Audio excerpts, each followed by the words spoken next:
जी महाराज की जय। बोलो आचार्य विमल सागर जी महाराज की जय। बोलो आचार्य सन्मति सागर जी महाराज की जय। बोलो आचार्य सुनील सागर जी महाराज की जय। बोलो मुनि संघ की जय। थोड़ी देर बात नहीं कर चलेगा। देखो सभी लोग शांति से। नाथ भगवान की जय। व्यासपीठ पर विराजित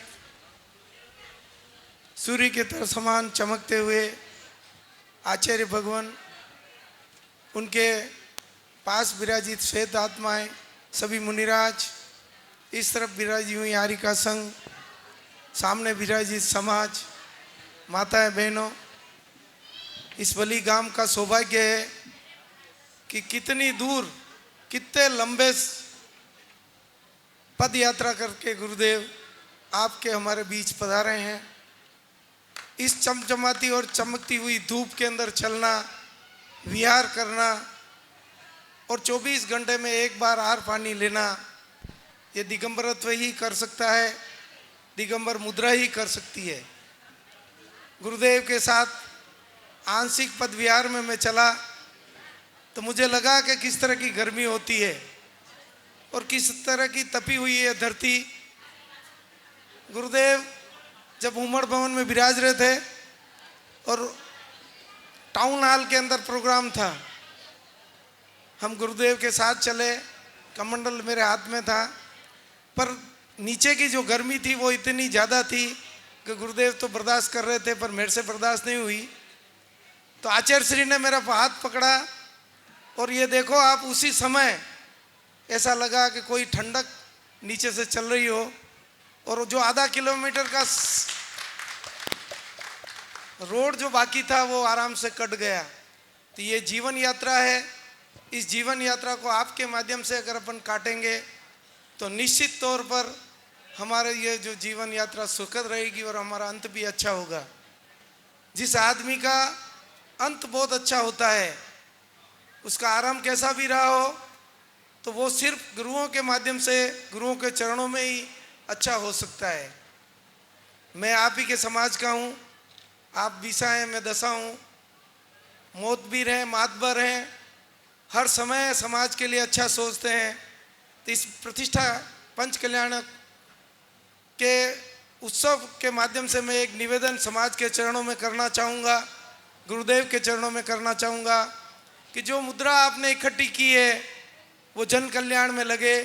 मंदिर जी आपका बहुत सुंदर बन गया है, उसमें और सुंदरता लानी है तो लाएं, पर जो बची हुई राशि है समाज में हमारे से जो पीछे रह गए, हम एक स्कूल या किसी और माध्यम से, शिक्षा के माध्यम से या किसी और माध्यम से, रोजी रोटी के माध्यम से हम समाज को अपने साथ लें।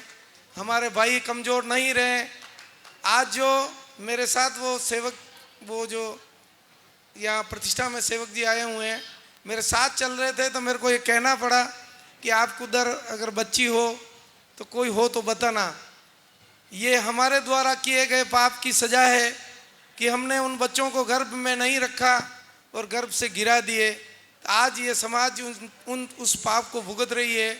हम उन लोगों का मुंह देख रहे हैं कि जिनके यहाँ हम पानी भी नहीं पीते थे, उनकी बच्चियों को लाकर इस समाज में हमको स्थापित करना पड़ रहा है। मैं आज के दिन गुरुदेव के चरणों में यही निवेदन करता हूँ, हे गुरुदेव, आप परम ज्ञानी हैं, परम दयावान हैं, बहुत अच्छा वात्सल्य है आपका, आप सम पर बरस रहे हैं और समाज पर भी बरस रहे हैं। कुछ विषय इस तरह के हैं कि वो दया भाव के माध्यम से ही इस समाज को ऊपर ला सकते हैं।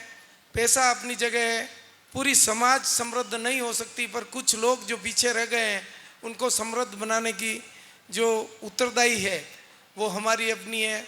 मुँह अगर मातबर वेगो मार भाई अगर कमजोर रहे तो वणामा मारू हाउ नहीं लागी, मतलब जे पासे रह गए वणा भी हाथे लेवा पड़ी।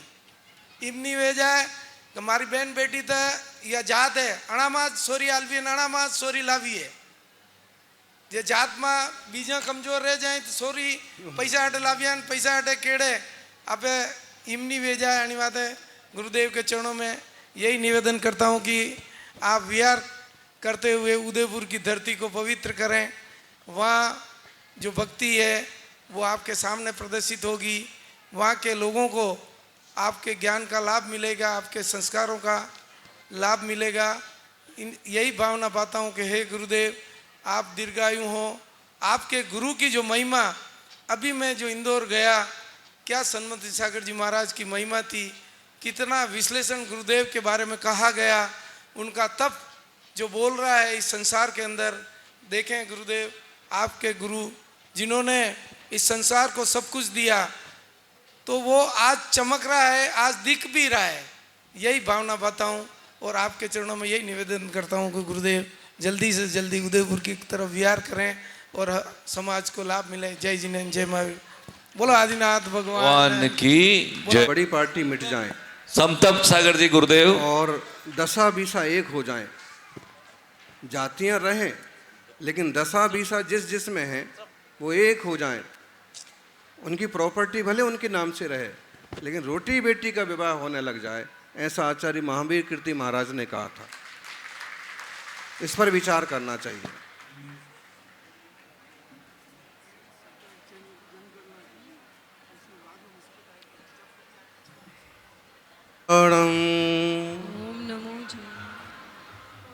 तुभ्यं नमस्त्रिभुवनार्तिहराय नाथ, तुभ्यं नमः क्षितितलामलभूषणाय, तुभ्यं नमः श्रीजगतः परमेश्वराय, तुभ्यं नमो जिह्वबोधदिशोषणाय, तुभ्यं नमो जिह्वबोधदिशोषणाय। जयकारा जोर से, दोनों हाथ आसमान में लहरा के। अब मुनि श्री संबुद्ध सागर जी का तो केस लॉन्च चल रहा है और उनने कहा था कि 3-3.5 घंटे लगते हैं। अब भले वो 2.5 घंटे में पूरा हो रहा है, लेकिन बैठे हैं कि हमें तो 3.5 घंटे पूरे करना ही है। मुनि राजों का केस लॉन्च अद्भुत है और इसका सबसे पहले केस लॉन्च करने वाली आदिम तीर्थेश्वर आदि विधाता देवादिदेव महादेव ऋषभ देव भगवान की। हाथ हवा में हुआ। कुंतुनाथ भगवान की जय। वर्धमान महावीर भगवान की जय। आचार्य श्री अभी अपन श्रुत पंचमी को जिनका 111वां आचार्य पद दिवस मनाएंगे, 110वां आचार्य पद पूरा हो जाएगा। ऐसे महान आचार्य श्री आदि सागर जी महाराज की, आचार्य महावीर कीर्ति महाराज की जय। आनंद नहीं आया। तपस्वी सम्राट गुरुवराचा श्री सन्मति सागर जी महाराज की जय। परम पूज्य चतुर्थ पट्टाधीश स्वासली श्रोमणी राष्ट्र गुरुवाचार्य भगवान श्री सुनील सागर जी गुरुदेव की जय। जयकारा गुरुदेव का। जय जय गुरुदेव। तो धरती पावन हो जाती है जहां दिगंबर संत विचरते हैं। वो धरती पवित्र हो जाती है जहां निर्ग्रंथ तपस्वी विचरते हैं, और वो घर परम पवित्र हो जाता है जहां दिगंबर मुनिराज आहार करते हैं। जहां निर्ग्रंथ मुनिराज आहार को पहुंचते हैं, सब घरों में नहीं पहुंचते। सब घरों में पहुंचते होते तो ऋषभ देव कहां कहां पहुंच गए होते। तपस्वी सम्राट सबके यहां पहुंच गए होते। नहीं पहुंचते हैं सबके यहां। क्यों नहीं पहुंचते हैं सबके यहां? मुनिराज तो राग द्वेष से रहित हैं, तपस्वी हैं, क्षमता भावी हैं। सबके यहां क्यों नहीं चले जाते? नहीं जाते। वो वीतरागी हैं, परम पवित्र हैं, सब कुछ है, लेकिन उनकी अपनी कुछ मर्यादाएं हैं। जब तक नव पुण्य प्रतिपत्ति सप्त गुण समाहितेन शुद्धेन अप्सुनारंभाणाम मार्याणाम मिश्यते दानम, जब तक नवदा भक्ति पूर्वक आहार न मिले, 7 गुणों से शुद्ध श्रावक आहार न दे, विधि का योग न मिले, वृत्ति परिसंख्यान पूरा ना हो, तब तक किसी घर में आहार नहीं होता। फिर आगे, अगर खानदान अशुद्ध हो गया, खान पान अशुद्ध हो गया, तो वहां भी आहार नहीं होता। आचार विचार से हीन लोग हैं, धर्म और तत्व की समझ से रहित लोग हैं, उनकी यहां भी आहार नहीं हो पाता। ऐसा क्यों भाई? शेरनी का दूध दोहने के लिए सोने का पात्र चाहिए और परम तपस्वी मुनियों का आहार कराने के लिए सोने जैसा मन वाला श्रावक चाहिए, जो सम्यक दृष्टि हो, संतुष्ट हो, दान देने में कुशल हो, देव शास्त्र गुरु का भक्त हो, दयालु हो, करुणावान हो, श्रद्धावान हो, ईर्ष्या न करता हो, द्वेष न पालता हो, अहंकारी न हो और परम पवित्र चैतन्य स्वरूप को जानने वाला हो। ऐसा कोई जीव मुनि राजों के आहार देने का पात्र होता है। और तीर्थंकर जैसे मुनिराज को आहार देने की बात हो, आप कहेंगे महाराज जी अचानक से आहार की बात कहां से आ गई? श्रावक लोग आहार खाने पीने की बात करें तो समझ में आता है। मुनि महाराज तो विरक्त हैं, वो तो क्षुधा परिसय भी जीतते हैं, पिपासा परिसय भी जीतते हैं, भूख प्यास से डरते नहीं हैं। मुनिराज आहार की बात करें तो समझ में नहीं आता। मुनि को क्या लेना देना आहार से? भाई बात तो सही है, लेकिन मुनि महाराज अपने लिए आहार की बात नहीं कर रहे हैं। मुनिराज तीर्थंकर की आहार चर्या का विवेचन कर रहे हैं। मुनिराज अन्य समस्त चतुर्विध संघ को श्रावक जन आहार दान करें, ऐसा मार्गदर्शन कर रहे हैं। श्रावकों को श्रावक का धर्म बता रहे हैं।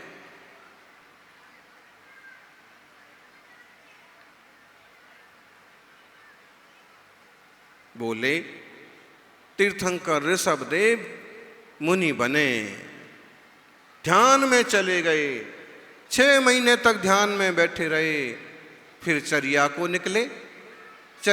निकले, आहार चर्या के निमित्त, गोचरी के निमित्त निकले, लेकिन कहीं भी योग्य रीति से पड़गाहन नहीं हुआ। लोगों को पता ही नहीं था। अगर ये राजस्थान के लोग मुंबई में ना बसे होते तो मुंबई वालों को पता ही नहीं होता कि पड़गाहन कैसे होता है।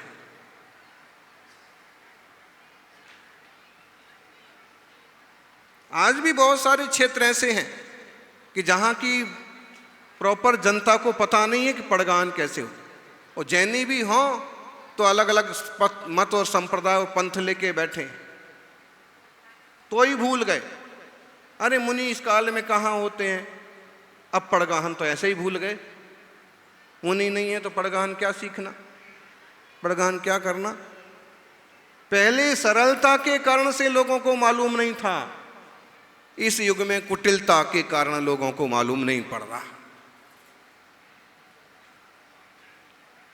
मुनि कैसे नहीं होते, किसने कहा नहीं होते। भर हे दुस्सम काले अज्ज वितीर्ण शुद्धा,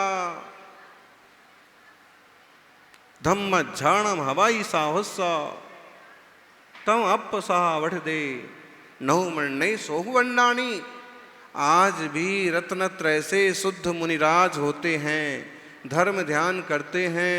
जो ऐसा नहीं मानता है, वो कितना पढ़ने लिखने वाला हो, वो अज्ञानी है। जिन वाणी की बात ना माने,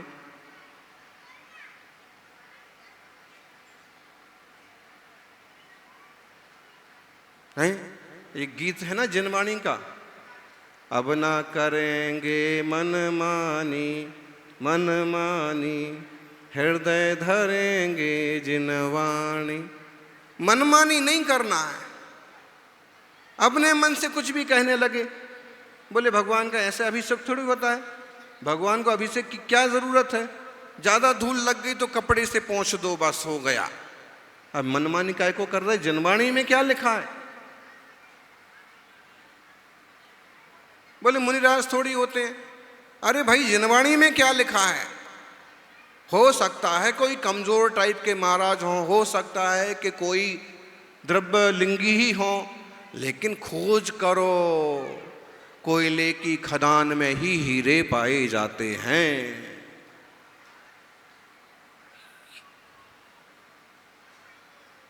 क्या समझे?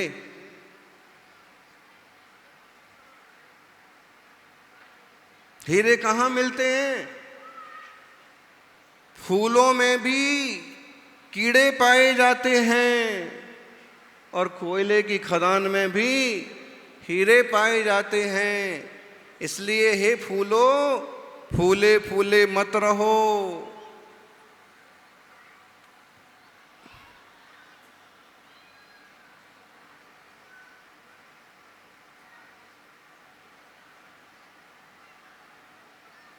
फूले फूले मत फिरो।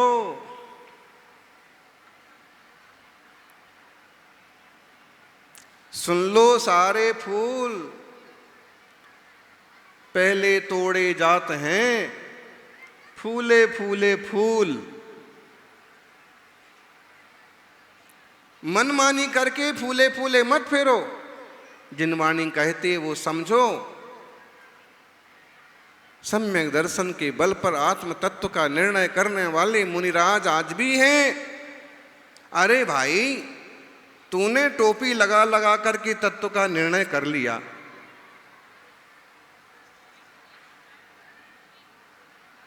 तूने जिनवाणी का स्वाध्याय कर करके तत्व का निर्णय कर लिया, तू गृहस्थी में रह करके भी शुद्ध स्वाध्याय आदि करके तत्व ज्ञानी बन गया, तो जिनने सब कुछ मोक्ष मार्ग के लिए समर्पण किया है, गृहस्थी भी छोड़ दी, जंजाल भी छोड़ दिया, व्यापार भी छोड़ दिया, केवल एक आत्म तत्व की दृष्टि बनाई है, ऐसे मुनि को तत्व निर्णय क्यों नहीं होगा? बोलो। तुम केवल एक शास्त्र लेकर के कहते हो कि यहाँ हम ज्ञानी हो गए, और जो उस शास्त्र को 10 बार अभ्यास कर लिए हैं, सारे शास्त्रों का आलोड़न कर रहे हैं, वो क्यों ज्ञानी नहीं होंगे? बोलो, बताओ। जरूर होंगे। अब तेरा आग्रह है कि तुझे नहीं मानना, तो क्या इलाज है? पंचों का फैसला सिर माथे, जिनवाणी की बात सिर माथे, लेकिन पनाला तो वहीं गिरेगा। ये लोकोक्ति समझ में आई? बना बतो है। एक आदमी का घर का नाला बहता था गली में, तो गांव वालों ने इकट्ठे होकर कहा कि भाई तेरा नाला बहता है, लोग परेशान होते हैं, कीचड़ में गिर जाते हैं, लोग पांव मैले हो जाते हैं, नाला बंद करो। उसने कहा साहब, पंचों की बात तो, लेकिन नाला तो वहीं बहेगा। जिनवाणी में लिखा है मुनि होते हैं, सब ठीक है, वो तो मान्य है, लेकिन हम जो कर रहे हैं, जो कर रहे हैं, करना ऐसा मत करो। एक काल वो था जब मुनिराज को सरल लोग नहीं पहचान पा रहे थे। कोई बेटी लेके आ गया, कोई रोटी लेके आ गया, कोई हार मुकुट लेके आ गया, कोई अपना घर देने को तैयार हो गया, वो स्वामी नमोस्तु कोई नहीं कह पा रहा। और एक एक कुटिल समय है कि इसमें पहचान करके भी पहचानने को तैयार नहीं। और पहचानते भी हैं तो कैसे? व्यक्ति रूप में। अरे ये तो अपने गांव के हैं, हाँ ये महाराज अपने गांव के हैं, अपन इनकी सेवा करेंगे, ये अपनी जात के हैं, अपन बस अपना पंच कल्याणक इनसे ही करवाएंगे। अच्छा, ये महाराज जो है ना अपनी बात मानते हैं, अपन को ऐसे ही महाराज चाहिए जो अपनी बात माने। लोगों का हिसाब किताब क्या, अच्छा ये बहुत फेमस महाराज हैं, यही एक महाराज हैं, बाकी तो सब मतलब मान भी रहे हैं तो कैसे मान रहे? अरे भाई ऐसे कंडीशन से मत मानो। आचार्य समंत्र भद्र ने जो हमें कंडीशन दी है, जो फ्रेम बनाया है, उस फ्रेम में जो फिट हो जाए वो हमारे गुरु महाराज। विषय वासना से दूर हों, आरंभ परिग्रह से रहित हों, आत्म तत्व के ज्ञानी हों, इंद्रिय विजयी शांत हों। वो कहाँ पैदा हुए, कैसे रंग वाले हैं, कितने प्रभावशाली हैं, ये कोई मायने नहीं रखता। नबी देहो बंदित जई, नबी कुलो नबी जाई संजुतो, को बंदमी गुणहीणो, नौ समणो नेव साव गो होई। बिल्कुल एकदम आपका बढ़िया केस लॉन्च हो गया। मुनिराज केस लॉन्च करते हैं, आदिश्वर स्वामी केस लॉन्च किया। प्रतिज्ञा के बाद आहार को निकले, नहीं मिला, पहुंचते पहुंचते चलते चलते कहाँ पहुंचे? यानी बोले महाराज तो ऐसा ही है, ये तो कल भी 2 चौके से निकल गए, इनको 1 चौका तो पसंद आता ही नहीं है। हमने तो कितना कहा कि महाराज हमारे यहाँ आओ, इतना कहने के बाद आए नहीं।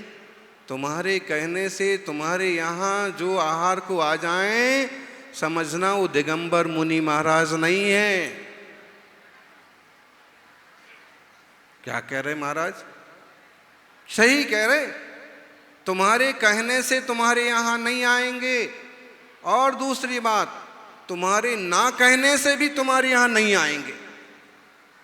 कहना तो पड़ेगा, लेकिन ये नहीं कहना पड़ेगा कि महाराज हमारे यहाँ भी चौका लगा है, आप आ जाना। ऐसे कहना पड़ेगा, भो स्वामी नमोस्तु नमोस्तु नमोस्तु, आहार जल। अब उनकी विधि मिले तो आपके घर में आने से उन्हें कोई नहीं रोक सकता। लेकिन उसमें भी अगर आपकी बहू बेटियों ने नेल पॉलिश लगा रखा है, आपने ही कोई फेशियल वगैरह कर रखा है,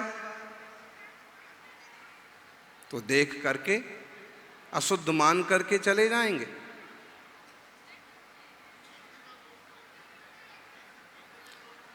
मेहंदी का दोष नहीं है, लेकिन कुछ लोगों की नाक जो है इतनी बड़ी होती है कि उनको गंध आती है।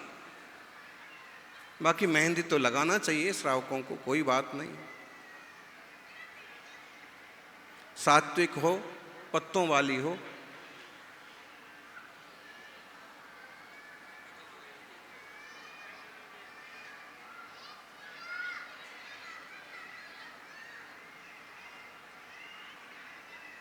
आदिनाथ भगवान का आहार कहाँ हुआ?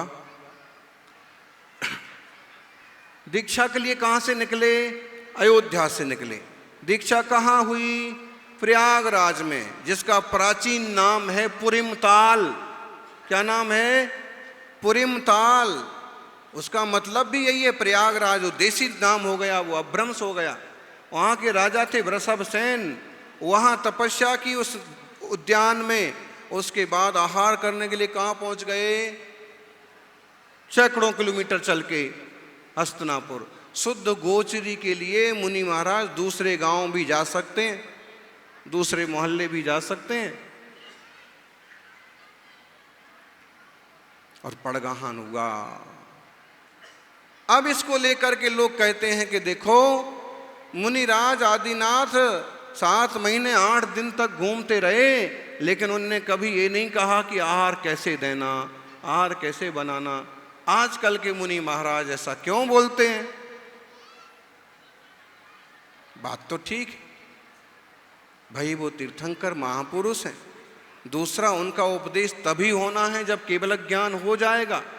लेकिन वर्तमान के मुनिराज आदि अगर कभी कदाचित इस तरह का उपदेश श्रावकों को देते हैं तो उसका मतलब यह है, ये नहीं है ये मतलब कि वो ये कह रहे कि मुझे आहार दो।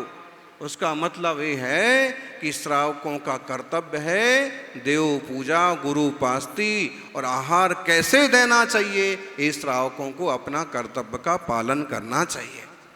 शुद्ध आहार करो और ग्रह त्यागी मुनिराजों को शुद्ध आहार कराओ। आहार सबसे बड़ा धर्म है, आहार दान। इससे बड़ा और क्या प्रमाण होगा? धर्म तीर्थ का प्रवर्तन बाद में हुआ। बोलो ज्ञानी, धर्म तीर्थ का प्रवर्तन कब हुआ?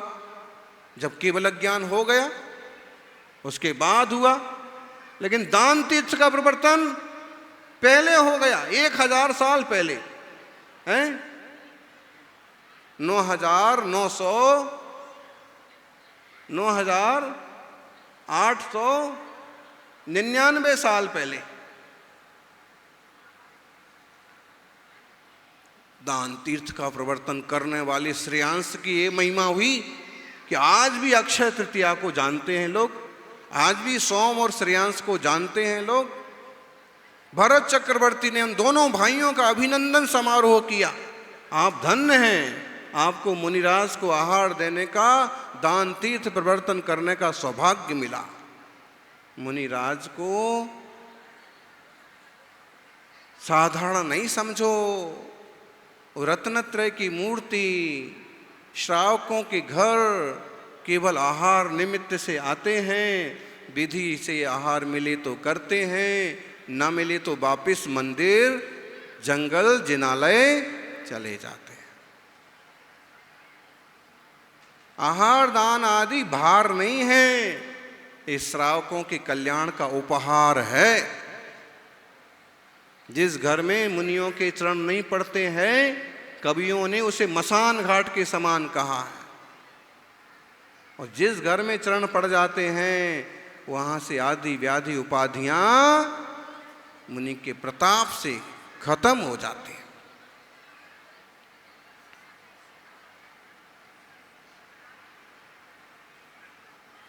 सौभाग्यशालियों, इक्षु रस का किया पारणा। आहार दान की बड़ी महिमा है। एक छोटी सी कहानी याद आई। मुनि महाराज के दान का फल क्या होता है? तीर्थंकर प्रभु के दान की तो महिमा यह है कि वो उसी भाव से मोक्ष चले गए, श्रेयांश भी और सोम भी। एक सेठ जी थे अच्छे घर के, लेकिन गरीबी आ गई। पत्नी ने उनको कहा कि देखो, दाने दाने को तरस रहे हैं, मेरे पिता के पास कौन सी कमी है, एक बार ससुराल चले जाओ और कुछ मांग के ले आओ।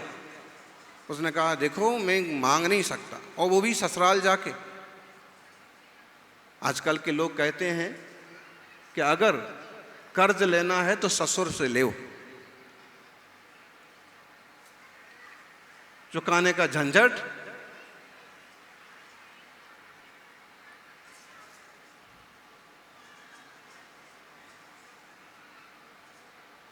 पत्नी ने फिर कहा कि अपन परेशान हो रहे हैं, पिताजी के पास बहुत संपत्ति है, एक बार जाके तो देखो।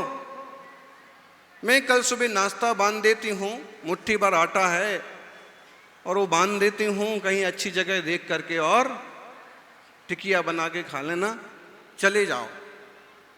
चलते गए, चले गए। रास्ते में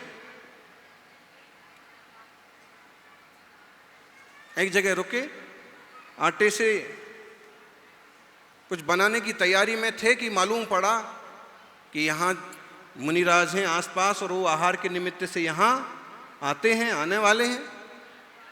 तो उसने विचार किया क्यों ना हो आहार दे करके करें आहार। फिर विचार किया कि इतने से आटे से कैसे आहार होगा। तो जिन लोगों का चौका लग रहा था उनसे जाके निवेदन किया कि भाई साहब, शुद्ध आटा है, ये आटा आप ले लो, चौके में लगा दो मेरी तरफ से, और मैं भी आहार दूंगा, लेकिन अलग से मेरा चौका नहीं हो सकता। श्रावक समझदार धर्मात्मा थे, उन्होंने कहा कि ठीक है लाओ, आपकी वस्तु भी हम तैयार कर लेते हैं। मुनिराज का आगमन हुआ, योग संयोग से वहाँ पड़गान हुआ, सबने आहार दिया, उसने भी 1-2 गिलास आहार दिए। बड़ा खुश हुआ, आज बरसों बाद धन्य धन्य हो गए। मुनिराज तो आहार करके चले गए। लोगों ने उससे निवेदन किया कि भाई तुम भी यहीं भोजन करना। धर्मात्मा कैसे होते हैं, मुंह नहीं फेरते हैं। ये तो समझ में आ गया कि ये भी साधर्मी भाई है, तो तुम यहीं भोजन करना। तो उसने कहा नहीं नहीं, मैं यहाँ नहीं करूँगा। तो तुम कहाँ करोगे? अब कोई जगह तो थी नहीं, वैसे मेरे पास कोई व्यवस्था नहीं है, लेकिन मैं यहाँ कैसे भोजन कर सकता हूँ? मैंने दिया तो कुछ नहीं, मैं खा जाऊं? नहीं नहीं। श्रावकों ने कहा कि भाई तुम साधर्मी भाई हो, भोजन करो। उसने भोजन किया, चला गया। ससुराल पहुंचा, फटे कपड़े, मैला चेहरा, दूर से ही पहचान लिया, समझ गए। आए, किसी ने कोई आओ आदर नहीं किया। किससे कहें कि कुछ चाहिए? साले से थोड़ी बनती थी, साले से कहा कि कुछ व्यवस्था हो जाए। तो उसने कहा पिताजी को कहना पड़ेगा। जब वो पिताजी को कहने पहुंचे तो ससुर जी बोले कि इसके पास कुछ नहीं है, इसको अपन कुछ देंगे वो भी डूब जाएगा। ये बात इसने सुन ली। क्या हो, देने की बात तो छोड़ो, यहाँ तो ये बात हो रही है कि इसको अगर दिया तो पता नहीं वापस आएगा कि नहीं आएगा। वो कुछ कहें उसके पहले ही उसने चुपचाप घर के बाहर निकल गया। और बेइज्जती कौन कराए? ये सुनने को बैठोगे कि भाई हम कुछ नहीं देंगे और आप यहां से निकल जाओ? आदमी खानदानी था। आजकल थोड़ी है कि इधर मुंह मारा उधर मुंह मारा, छोरी इधर गई छोरा उधर गया। स्वाभिमानी था। सासू पुकारती रही, बेटा खाना खा के जाना, खाना खा के जाना, लेकिन उसने एक नहीं सुनी, निकल गया। कि अभी यही कहेंगे मुंह पर कि अभी आपको कुछ नहीं दे सकते, यहां कुछ नहीं है।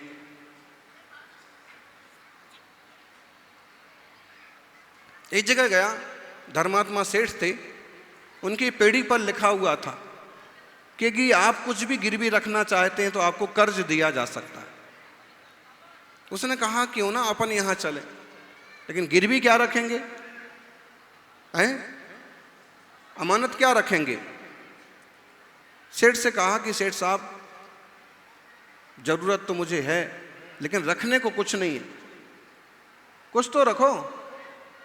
उसने कहा मेरे पिताजी ने एक मंदिर बनवाया था, वो रख देता हूं। कागज पर लिख करके रखा, कुछ नहीं आया। वो तुमने थोड़ी बनाया, पिताजी ने बनवाया था। 10 साल पहले 1000 रुपये दान किया था, वो लिख के रखा, तराजू पर कुछ नहीं आया, धर्म कांटे पर। सेठ ने कहा भाई तुमने कुछ किया है क्या? उसने विचार किया कि मुट्ठी भर आटा ही कल दान किया और 4 मुट्ठी तो खा के आ गया, कुछ किया है? उसने कहा किया तो है, लेकिन बात ऐसी है। सेठ ने कहा बात कैसी भी हो, ये लिख करके रख। और कहते हैं जैसे उसने लिखा, मुनि का आहार दान, मुट्ठी भर दान, तराजू के पलड़े पर सारा सोना रख दिया, लेकिन फिर भी बराबर कांटा।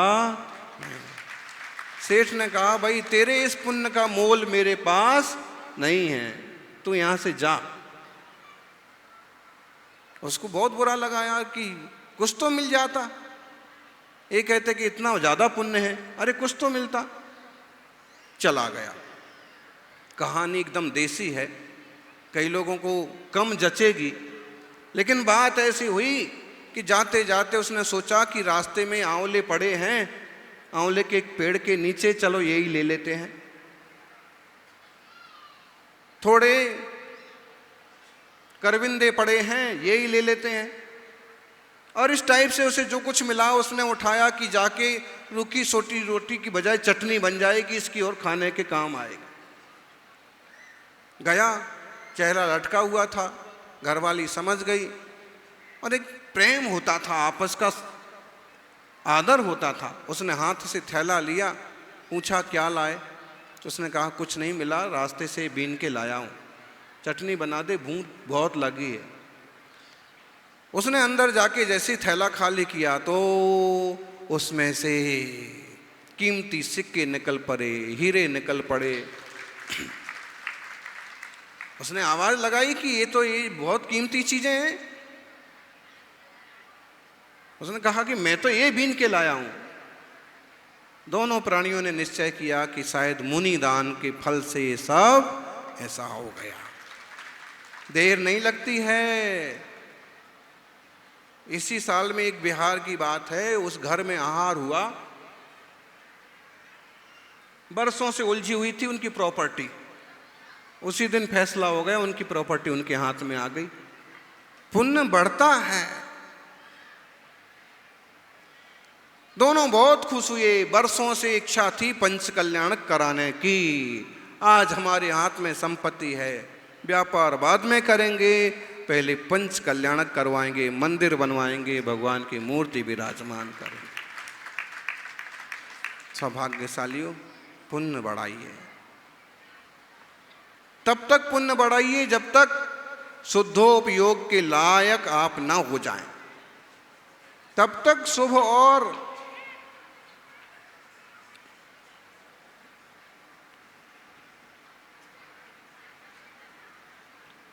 सज्जनों, मुनिराज का चरित्र बहुत उज्जवल है। उसमें भी आदिनाथ स्वामी के चरित्र की क्या बात करें।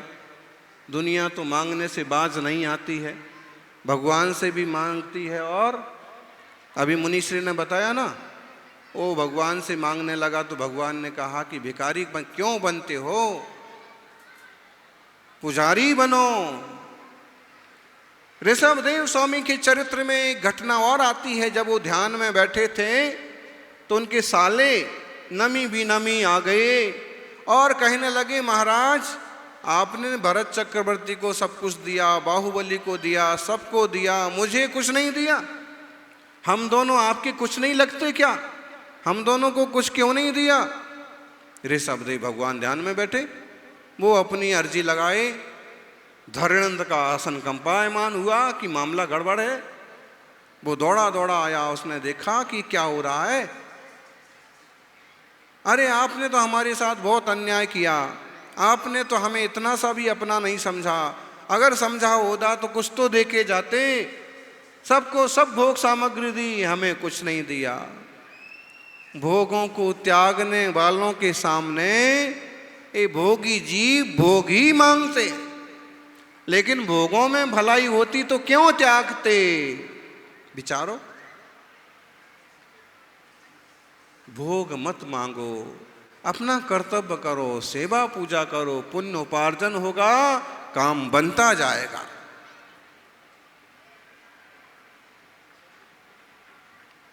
हुआ क्या? धरणेंद्र सामने आया और उसने कहा कि भाई क्या हुआ? अरे हमारे बीच में मत पड़ो।